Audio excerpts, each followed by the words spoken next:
नमस्कार, मैं हूं अनुराधा प्रसाद। अक्सर कहा जाता है कि पाकिस्तान 3 ताकतों से गाइड होता है, अल्लाह, आर्मी और अमेरिका। यही तीनों प्रत्यक्ष या अप्रत्यक्ष रूप से पाकिस्तान को चलाते रहे हैं। लेकिन इमरान खान ने तो पाकिस्तान की सत्ता में रहते हुए आर्मी और अमेरिका दोनों से अदावत कर ली थी। ऐसे में उनका प्रधानमंत्री की कुर्सी पर टिके रहना असंभव था। पिछले 1 महीने में पाकिस्तान में सत्ता के लिए जो सुपर ड्रामा चल रहा था, उसने पूरी दुनिया को हैरान कर दिया है। लोकतंत्र और संसदीय लोकतंत्र के नाम पर हुए इस ड्रामे को पॉलिटिकल पंडित सॉफ्ट कू का नाम देते हैं। अब सवाल उठता है कि पाकिस्तान में यह सॉफ्ट कू किसने करवाया। माना जा रहा है कि इसकी स्क्रिप्ट रावलपिंडी में बैठने वाले आर्मी के जनरलों ने तैयार की, क्योंकि इमरान खान उनकी राह में रोड़े अटकाने की कोशिश कर रहे थे। आज मैं आपको बताने की कोशिश करूंगी कि पाकिस्तान में सेना किस तरह से पूरे सिस्टम को अपनी उंगलियों पर नचाती है। इस्लामाबाद में आर्मी हमेशा कठपुतली सरकार क्यों बैठाना चाहती है। बदले ग्लोबल ऑर्डर में रावलपिंडी ब्रिगेड तख्ता पलट से क्यों बच रहा है। इन सभी सवालों के जवाब तलाशने की कोशिश करेंगे अपने खास कार्यक्रम पाकिस्तान के चरित्र दोष में।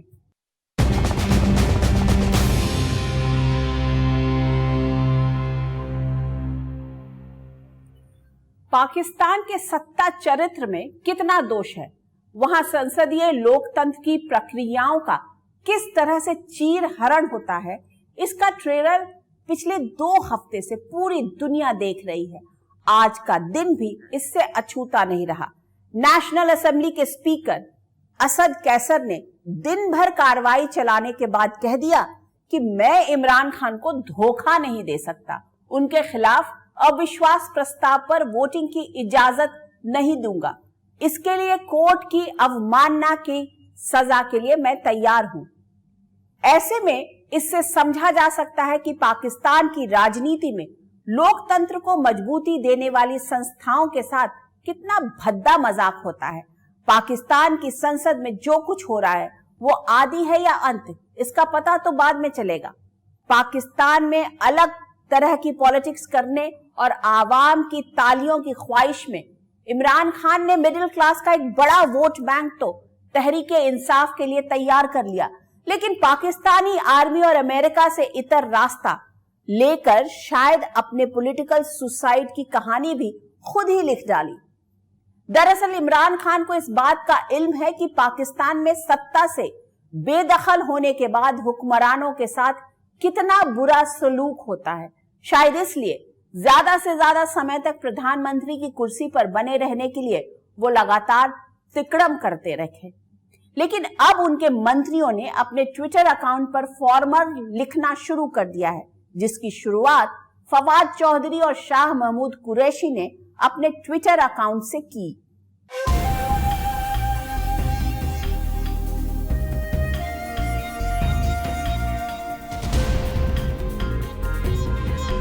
पाकिस्तान के पॉलिटिकल ड्रामे के क्लाइमैक्स की गवाही इमरान सरकार में मंत्री फवाद चौधरी और शाह महमूद कुरैशी का ट्विटर अकाउंट दे रहा है। इमरान सरकार के इन मंत्रियों ने अपने प्रोफाइल पर फॉर्मर यानी पूर्व लिख दिया है। मैं कभी हार जिंदगी में नहीं मानी। ऐसे में माना जा रहा है कि इमरान खान किसी भी वक्त अपने इस्तीफे का ऐलान कर सकते हैं। इमरान खान के दिमाग में क्या चल रहा है, इसे डिकोड करना बहुत मुश्किल है। विरोधी पार्टियों के नेता सुबह सुबह ही नेशनल असेंबली में अपनी तय जगह पर बैठ गए। उम्मीद की जाने लगी कि सुप्रीम कोर्ट के आदेशानुसार तय समय के भीतर वोटिंग हो जाएगी, लेकिन उनके विदेश मंत्री शाह महमूद कुरैशी ने इशारों ही इशारों में वोटिंग पर सस्पेंस बढ़ा दिया। मायूस हूं, लेकिन आला अदलिया का एहतराम करूंगा। उस फैसले के मुताबिक ही कार्रवाई बढ़ाई जा रही है। हफ्ता है, 10:30 बजे इजलास का आगाज हो चुका है। आपने देखा कि अदलिया ने फरमाया कि ये इजलास जारी रहेगा और प्रोग नहीं होगा तावक्ते के। वो सारा जो प्रोसेस है आर्टिकल 95 रूल 37 का अपने हाथ मी अंजाम को नहीं पहुंच जाता। PMLN अध्यक्ष शहबाज शरीफ कहते रहे, आज एक नया प्रधानमंत्री चुना जाएगा। इमरान खान ने पाकिस्तान का भविष्य खराब कर दिया है। जो माजी में हो गया। आज आप आइन और कानून और अदालत उज़्मा के फैसले के लिए खड़े हो जाएं। आज आप सही मानों में स्पीकर का किरदार अदा करके तारीख में सुनहरे हरूफ पे नाम लिखा लें। ये मौका, it is a moment. You must catch this moment with your conviction, with your heart and your mind. Don't go by the dictation of selected prime minister. PPP के अध्यक्ष बिलावल भुट्टो ने तो यहां तक कह दिया कि इमरान खान पहले ऐसे कैप्टन हैं जो मैच हारने के डर से विकेट उठाकर भाग रहे हैं। वोटिंग करना है, आपका कप्तान भाग रहा है, भागते भागते तौहीने अदालत कर रहा है, भागते भागते आइन शिकनी कर रहे हैं। अगर आप इस जराइम में खुद मुलव्वस होना चाहते हो तो आपकी मर्जी। लेकिन जिस नेशनल असेंबली में इमरान सरकार की तकदीर का फैसला होना था उसमें वो दिखे ही नहीं। लेकिन इस बीच इमरान सरकार की ओर से सुप्रीम कोर्ट में रिव्यू पिटीशन दायर की गई। मतलब आखिरी बॉल तक कैप्टन खान अपनी पूरी ताकत के साथ खेल रहे हैं। इतना ही नहीं, इमरान खान ने 10 अप्रैल यानी रविवार को लोगों से सड़कों पर उतरने का ऐलान किया है। इमरान खान अपने अजब गजब दांवपेच से पाकिस्तान में अपने सियासी विरोधियों को दंग तो कर ही रहे हैं। वहां की आर्मी के जनरल भी सोच रहे होंगे कि जिसे अनाड़ी और कठपुतली समझकर प्रधानमंत्री की कुर्सी तक पहुंचाया वो कितना बड़ा खुराफाती दिमाग का निकला। मैं तो वोट का जो भी रिजल्ट हो जाए आप देखेंगे कि मैं तो उसके बाद और ज्यादा तकड़ा होकर सामने आऊंगा, जो भी रिजल्ट हो।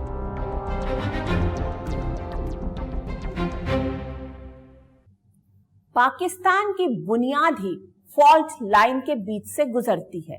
इसका पहला साइड इफेक्ट पाकिस्तान के जन्म के 11 साल बाद ही दिख गया, जब साल 1958 में जनरल अयूब खान ने पाकिस्तानी लोकतंत्र को बूटों के तले रौंदते हुए तख्ता पलट किया था। उस दौर में जनरल अयूब खान अक्सर कहा करते थे कि हमें समझना चाहिए कि लोकतंत्र गर्म क्षेत्रों के लिए मुफीद नहीं है, इसके लिए तो ब्रिटेन जैसी ठंडी जगह बेहतर है। मतलब वहां की आर्मी के भीतर करीब 6 दशक पहले ही ये सोच मजबूती से आकार ले चुकी थी कि पाकिस्तान को लोकतंत्र नहीं बल्कि लठतंत्र से चलाया जा सकता है। जनरल अयूब खान के बाद जनरल याह्या खान ने पाकिस्तान की कमान संभाली। मुल्क की हर समस्या का बंदूक के जरिए हल निकालने वाली सोच का ही नतीजा था कि 1971 में पाकिस्तान के 2 टुकड़े हो गए। जुल्फिकार अली भुट्टो का तख्ता पलटकर जनरल जियाउल हक मुल्क के वजीर आजम बने तो नवाज शरीफ को सत्ता से बेदखल कर जनरल मुशर्रफ ने सत्ता हथिया ली। लेकिन अब पाकिस्तानी आर्मी के जनरल सीधे सत्ता की बागडोर संभालने से गुरेज कर रहे हैं और कठपुतली सरकारों के जरिए अपना मतलब साधने में लगे हुए हैं। चंद मीले पहले उनको पता था कि आ रही है अदम एतमाद। आहिस्ता आहिस्ता पता चला कि ये तो पूरा प्लान बना हुआ था, तो ये पूरी स्क्रिप्ट चल रही थी।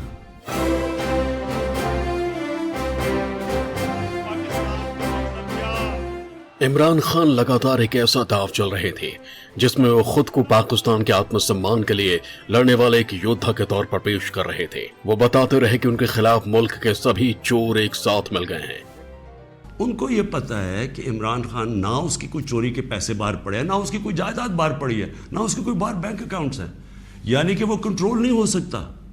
तो लिहाजा ये उसका कसूर है क्योंकि वो हमारा पुतला नहीं बन सकता, इसलिए इसको हटाना बड़ा जरूरी है। और ये सारा कुछ जो ड्रामा हो रहा है ये सिर्फ एक आदमी को हटाने के लिए हो रहा है। अमेरिका के पाकिस्तान के भीतर कितनी पैठ है ये किसी से छिपे नहीं है। पाकिस्तानी आर्मी के तरकश में अभी ज्यादातर हथियार मेड इन अमेरिका हैं, लेकिन इमरान खान के दौर में पाकिस्तान का चीन की ओर बढ़ता झुकाव अमेरिका को पसंद नहीं आया। अमेरिका और यूरोपीय देशों ने पाकिस्तान को हथियार देने से मना कर दिया और चाइनीज हथियार क्वालिटी के मामले में अमेरिकी हथियारों के मुकाबले नहीं टिकते। ऐसे में पाकिस्तानी आर्मी के जनरल सैन्य जरूरतों और हथियारों के लिए अमेरिका की ओर देखने लगे। तो इमरान खान चीन के राष्ट्रपति से केमिस्ट्री बनाने में जुटे रहे। कप्तान खान का कई मुद्दों पर अड़ियल रवैया सेना को घाटे का सौदा लगने लगा।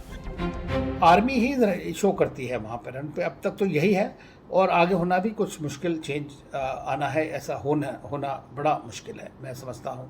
तो इसलिए पाकिस्तान की अवाम जो है वही कुछ करे तो करे, लेकिन आर्मी का जो बड़ा इंटरेस्ट है, उनका जो कंट्रोल है वहाँ की, चाहे इकोनॉमी हो चाहे पॉलिटी हो, उन सब चीज़ों के ऊपर में ये लगातार चलता रहेगा। पाकिस्तानी बजट का बड़ा हिस्सा आर्मी पर खर्च होता है। इमरान खान के दौर में सेना का बजट घटा दिया गया और वो आर्मी के भीतर बड़ी नियुक्तियों में भी दखल देने लगे। इमरान खान का यह तरीका रावलपिंडी आर्मी हेडक्वार्टर में बैठने वाले जनरलों को जरा भी पसंद नहीं आया। ऐसे में इमरान खान को सत्ता से बेदखल करने का रास्ता संसदीय लोकतंत्र के तरीकों में से एक अविश्वास प्रस्ताव के जरिए निकाला गया। लेकिन इमरान खान सत्ता में बने रहने के लिए अजब गजब प्रयोग करने लगे। बहुत सेटबैक है इमरान खान के लिए, और लेकिन साथ में अब कुछ उन्हीं की जो गलतियां हैं या उनकी जो पॉलिसीज़ उन्होंने फॉलो की हैं, उनकी वजह से ये प्रॉब्लम आई है, क्योंकि उन्होंने आर्मी को एलिनेट कर दिया। आर्मी ने जिन्होंने उनको सिर्फ सपोर्ट किया था उनकी प्राइम मिनिस्टरशिप को 2018 में, और यूएस को भी ओपनली उन्होंने एलिनेट कर दिया है, तो बहुत मुश्किलें हो गई। इमरान खान ने संसद में अपनी हार से बचने के लिए एक ऐसा रास्ता निकाला जिसके बारे में शायद जनरल बाजवा ने भी नहीं सोचा होगा। संसद में अविश्वास प्रस्ताव को खारिज कर दिया गया और संसद भंग करने का ऐलान कर दिया। ऐसे में सुप्रीम कोर्ट के जरिए इमरान खान को दोबारा संसद में लाने का रास्ता निकाला गया। पाकिस्तान के सुप्रीम कोर्ट ने इमरान खान को झटका देते हुए संसद में अविश्वास प्रस्ताव पर वोटिंग कराने और संसद बहाल करने का फैसला सुनाया। ऐसे में माना जा रहा है कि पाकिस्तान के सुप्रीम कोर्ट ने जिस तरह से इमरान खान के खिलाफ फैसला सुनाया, उसके पीछे बहुत हद तक वहां के ताकतवर सेना का इशारा माना जा रहा है। सेना को मुखौटों की ज़रूरत है और उस मुखौटों में इमरान खान जैसे लोग भी आते हैं और उन मुखौटों में जुडिशरी का भी इस्तेमाल वो कर सकते हैं, मीडिया का भी इस्तेमाल करते हैं, मीडिया को बहुत इन्फ्लुएंस करने की कोशिश करते हैं। तो ये बात सही है कि पाकिस्तान की सेना को कोई न कोई बहाना चाहिए, कोई न कोई एक तरह से सामने दिखाने के लिए चाहिए, वो पीछे से काम करना चाहती है। पाकिस्तान में लोकतांत्रिक तरीके से चुनी गई सरकारों को हटाने और अपना फैसला थोपने के लिए सेना ने अदालतों का सहारा लिया है। साल 1958 में जब जनरल अयूब खान को चीफ मार्शल लॉ एडमिनिस्ट्रेटर नियुक्त किया गया तो उन्होंने भी सुप्रीम कोर्ट के फैसलों के जरिए अपनी राहों के कील कांटे दुरुस्त करवाए। साल 1977 में जनरल जिया ने अपने मार्शल लॉ के फैसले और शासन पर सुप्रीम कोर्ट से मुहर लगवाई, तो जुल्फिकार अली भुट्टो को फांसी पर लटकाने का रास्ता भी अदालत के जरिए ही निकाला गया। आर्मी वहाँ पे अभी कोई भी एक्शन इमरान खान के समर्थन में नहीं लेना चाहता है। हालांकि आर्मी मैं बोल रही है वहाँ पे कि आर्मी न्यूट्रल है, लेकिन उस न्यूट्रलिटी का भी जो मीनिंग बताया जा रहा है कि वो न्यूट्रल इसलिए है कि उनको लग रहा है कि जो विरोधी पार्टी हैं वो भी एकजुट हो गए हैं और इमरान खान का जाना बिल्कुल निश्चित है। तो वैसी स्थिति में इन सारे जो वहाँ पे एक जो माहौल है उसी परिप्रेक्ष्य में सुप्रीम कोर्ट के डिसीजन को हमें देखना चाहिए। इतिहास गवाह रहा है कि पाकिस्तानी आर्मी ने अपने फैसलों पर मुहर लगवाने के लिए अदालतों की मदद ली है। साथ ही वक्त के साथ पारंपरिक तख्ता पलट के तौर तरीकों की जगह कठपुतली सरकारों को बैठाकर अपना मतलब साधने की रणनीति पर आगे बढ़ रही हैं।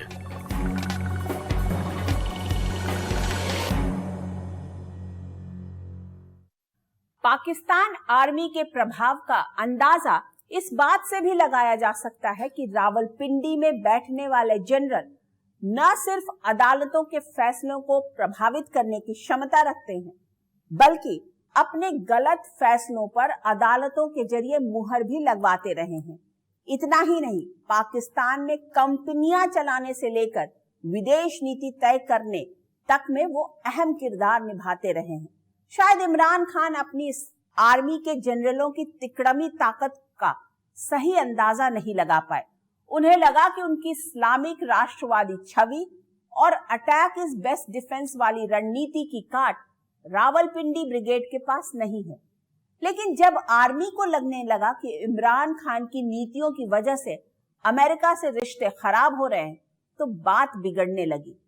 इमरान का खुददारी राग जैसे जैसे तेज होने लगा, भीतर खाने उन्हें सत्ता से बेदखल करने की कोशिशें भी उतनी ही तेज होने लगी। आज की तारीख में आर्थिक रूप से बदहाल पाकिस्तान जैसे मुल्क को संभालना शेर की सवारी करने जैसा हो चुका है।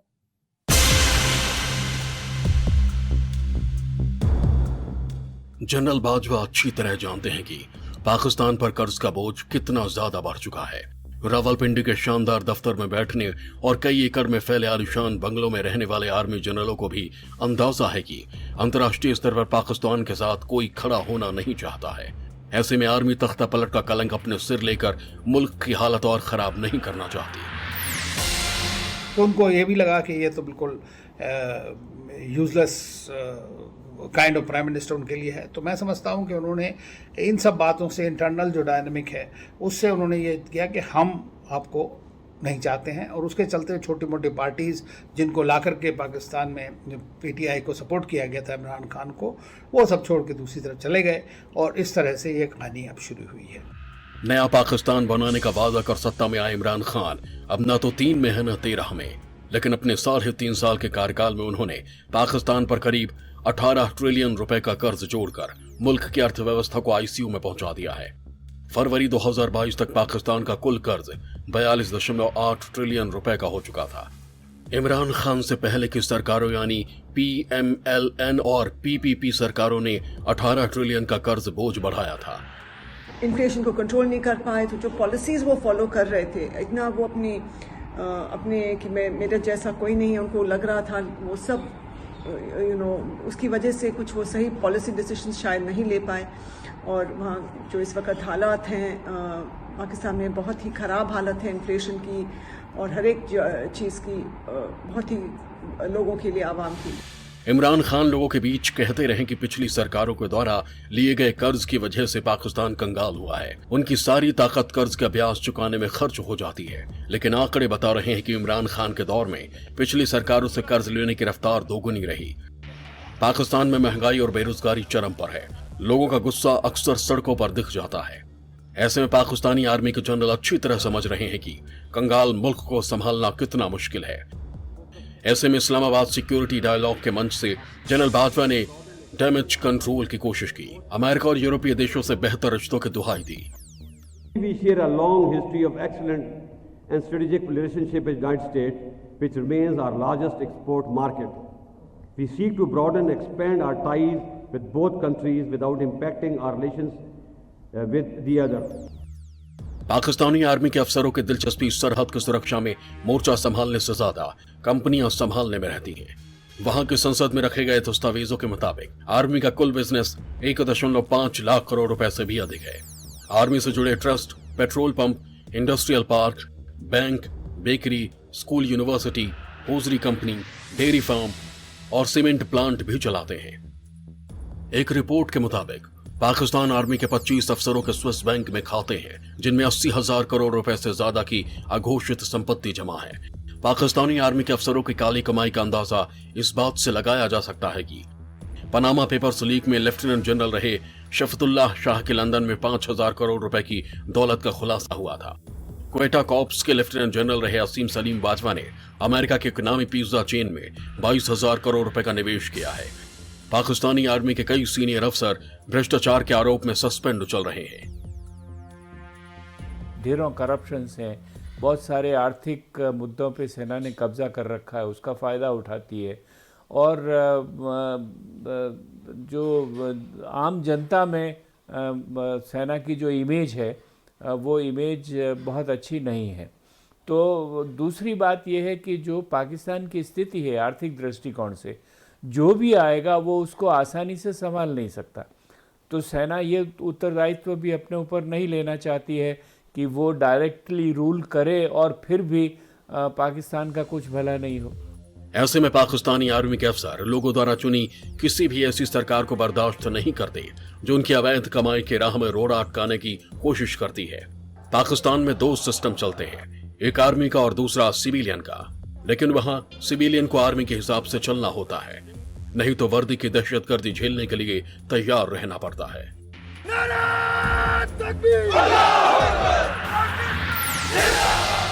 पाकिस्तान का इतिहास गवाह रहा है कि वहां कोई भी प्रधानमंत्री 5 साल का कार्यकाल पूरा नहीं कर पाया है। अब तक 7 प्रधानमंत्रियों को समय से पहले इस्तीफा देना पड़ा है। 4 पीएम बर्खास्त किए गए, 4 का सेना ने तख्ता पलट किया तो 2 को सुप्रीम कोर्ट ने हटाया है। पाकिस्तान के पहले प्रधानमंत्री लियाकत अली खान की तो 1 लाख लोगों की भीड़ के सामने हत्या कर दी गई थी। सेना ने अपने मतलब के लिए कभी भुट्टो को खड़ा किया तो कभी नवाज शरीफ को आगे बढ़ाया, कभी इमरान खान को पीछे से ताकत दी तो कभी मौलाना फजलुर रहमान को चढ़ाया। जुल्फिकार अली भुट्टो को तो मतलब पूरा होने के बाद फांसी पर लटकाने में भी देर नहीं लगाई। मियां नवाज शरीफ को प्रधानमंत्री की कुर्सी से बेदखल कर विदेश में जिंदगी काटने पर मजबूर कर दिया। कभी खुद को बहुत ताकतवर समझने वाले जनरल मुशर्रफ के दिन भी विदेशी जमीन पर ही कट रहे हैं। ऐसे में इमरान खान भी हिसाब लगा रहे होंगे कि अब उनका क्या होगा। देर से ही सही, इमरान खान को भी अपने मुल्क की ताकतवर और तिकड़मी आर्मी का अंदाजा हो गया है। इसलिए विरोधियों के खिलाफ उनके तेवर ज्यों के त्यों रहे, लेकिन आर्मी के खिलाफ बोलने से बचने लगे। उन्हें इस बात का अंदाजा हो चुका होगा कि सत्ता से बेदखल करने के बाद आर्मी और आईएसआई कैसा सलूक करती है। इमरान खान है, उनको लगता था कि चूंकि वो आर्मी बैकग्राउंड से नहीं आया है या फिर पॉलिटिकल फैमिली बैकग्राउंड से नहीं है, तो उनको लगने लगा था कि वह एक मसीहा की तरह है पाकिस्तान के लिए। जबकि उनका जो सपोर्ट सिस्टम था वो आर्मी था और रिलीजियस ऑर्गेनाइजेशन थे, और उनका सपोर्ट जब ख़त्म हुआ तो इमरान खान का जाना निश्चित हो गया है। तो वैसी स्थिति में इमरान खान का यह कहना कि कोई फॉरेन कॉन्स्पिरेसी है या फिर जो दूसरी पार्टीज़ हैं वो बिल्कुल करप्ट हैं और इमरान खान की पार्टी बिल्कुल ईमानदार है, तो यह सारा एक मेरे हिसाब से एक बहाना है, उसके अलावा कुछ भी नहीं है। अगर पाकिस्तान में सब कुछ आर्मी के प्लानिंग के हिसाब से हुआ तो PMLN के शहबाज शरीफ का प्रधानमंत्री की कुर्सी पर बैठना तय माना जा रहा है। वहीं PPP खाते से आसिफ अली जरदारी चाहेंगे कि उनका बेटा बिलावल भुट्टो प्रधानमंत्री की कुर्सी पर बैठे। ऐसे में PPP के खाते में उप प्रधानमंत्री जैसा पद और मलाईदार मंत्रालय आ सकते हैं। इसी तरह मौलाना फजलुर रहमान भी चाहेंगे कि उनकी पार्टी को गठबंधन सरकार में हाई प्रोफाइल मंत्रालय मिले। किसको क्या ओहदा मिलेगा ये तो ये इन लोगों ने डिसाइड तो कर रखा होगा, लेकिन जहाँ तक मुझे लगता है कि शहबाज शरीफ तो प्राइम मिनिस्टर हैं ही हैं, फिर कोई डिप्टी प्राइम मिनिस्टर बनाएंगे एक तो उनके, या कुछ और बड़े बड़े जो, देखिए इसमें ऐसे बंदर अबार टाइप की चीज़ होती है, जब जिसको कहते हैं कि चोर चोर मौसेरे बाई, जैसे इमरान खान उनको बोल रहे हैं, तो इस तरह के अगर लोग आ जाते हैं तो आप देख सकते हैं कि हर एक को एक प्लम एक पोस्टिंग चाहिए, एक असाइनमेंट चाहिए, कैबिनेट पर्थ चाहिए। माना जा रहा है कि सेना और विपक्षी गठबंधन पाकिस्तान के सियासी नक्शे से इमरान की पार्टी को आउट करने के प्लान पर आगे बढ़ रहे हैं। ऐसे में मौलाना फजलुर रहमान खैबर पख्तूनख्वा में अपनी सरकार का दावा ठोकेंगे। नवाज शरीफ की पार्टी PMLN का पलड़ा पंजाब में भारी है, तो बिलावल भुट्टो चाहेंगे कि PML को सिंध में रोका जाए। सेना के इशारे पर पाकिस्तान में एक ऐसा सियासी गठबंधन तैयार हुआ है जिसमें पारंपरिक दुश्मन मजबूरी में एक छतरी के नीचे खड़े हैं। ऐसे में इस्लामाबाद में कॉपरेशन और सूबों में एक दूसरे के खिलाफ ऑपरेशन दोनों जारी रहेंगे। आर्मी के इशारे पर दिया हुआ फैसला हो सकता है ये, क्योंकि आर्मी ने पिछली बार जिस तरह से नवाज शरीफ के ऊपर आरोप लगवा कर कोर्ट से उनको दखल किया गया, उससे साफ ये जाहिर था कि अदालत पर भी वहाँ के सैनिक संस्थानों का प्रभाव है। अब सवाल ये उठता है कि पाकिस्तान में चले इस हाई प्रोफाइल पॉलिटिकल ड्रामे में सेना को क्या मिलेगा। इस्लामाबाद में जो भी सरकार बनेगी वो पूरी तरह से जनरल बाजवा के इशारे पर चलने के लिए मजबूर होगी। ऐसे में जनरल बाजवा को सर्विस एक्सटेंशन मिल जाएगा। सैन्य जरूरतों के लिए आर्मी अमेरिका और यूरोपीय देशों का दरवाजा खटखटाएगी। सैन्य बजट में हुई कटौती को पाटने की कोशिश होगी। बदले समीकरण में पाकिस्तानी आर्मी की कोशिश कठपुतली सरकार के जरिए विदेशों से ज्यादा मदद जुटाने की होगी। मतलब सभी अपने अपने हिसाब से पाकिस्तान को इस्तेमाल करने में कोई कसर नहीं छोड़ेंगे। लेकिन अगर पूरी स्क्रिप्ट एकाएक बदल जाए तो भी कोई हैरानी नहीं होनी चाहिए, क्योंकि ये पाकिस्तान है जो किसी नियम, कायदे और संविधान से कम और तिकड़म से ज्यादा चलता है। उसके मुताबिक होना जरूरी है। क्रिकेट और राजनीति दोनों में एक चीज कॉमन होती है, दोनों में अगले पल का पता नहीं होता। इमरान खान ने राजनीति को भी क्रिकेट ही समझा। अपना प्रदर्शन शानदार करने के लिए नए नए दांव आजमाते रहे, पाकिस्तान के मिजाज से अलग अजब गजब प्रयोग करते रहे। लेकिन वो ये भूल गए कि क्रिकेट में टीम बहुत छोटी होती है। व्यक्तिगत प्रदर्शन के जरिए भी वाहवाही और तालियां बटोरी जा सकती हैं, लेकिन राजनीति में एक बड़ी टीम को लेकर चलना होता है, सबको जोड़े रखना पड़ता है। यही वो चूक गए और आर्मी की आंखों के दुलारे रहते रहते किरकिरी बन गए। अब इमरान खान को सबसे ज्यादा चिंता इस बात की सता रही होगी कि उनका क्या होगा। उनके दिन जेल में कटेंगे या फिर उन्हें किसी विदेशी मुल्क में शरण लेनी होगी या फिर उनके साथ कुछ और सलूक होगा। पाकिस्तान के एक पूर्व राजनयिक हैं हुसैन हक्कानी, जो इन दिनों अमेरिका के वॉशिंगटन में रहते हैं। हुसैन हक्कानी अपने मुल्क को एक नॉर्मल कंट्री नहीं मानते। वो अक्सर दलील देते रहते हैं कि नॉर्मल कंट्री उसे कहते हैं जहां शासन की कोई प्रणाली हो, डिक्टेटरशिप हो या डेमोक्रेसी, वो एक खास पैटर्न से चलता है। लेकिन पाकिस्तान एक ऐसा मुल्क है जिसमें संस्थाएं नियम से कम और दूसरी प्रभावकारी शक्तियों के हिसाब से चलती हैं, जिसमें सेना सबसे ताकतवर है और फिलहाल पाकिस्तान में कठपुतलियों का एक्शन पूरी दुनिया टेलीविजन के जरिए देख रही है। लेकिन पर्दे के पीछे से असली खिलाड़ी मुल्क की आवाम के आंसुओं पर अपना किला खड़ा करने में लगे हुए हैं। आज के इस एपिसोड में बस इतना ही। आपसे फिर मुलाकात होगी किसी ऐसे मुद्दे के साथ जिसे जानना और समझना हम सब के लिए बहुत जरूरी होगा। तब तक के लिए मुझे दीजिए इजाजत। निष्पक्ष खबर, सटीक विश्लेषण और अपने हक से जुड़े मुद्दों के लिए आप देखते रहिए न्यूज़ 24। नमस्कार।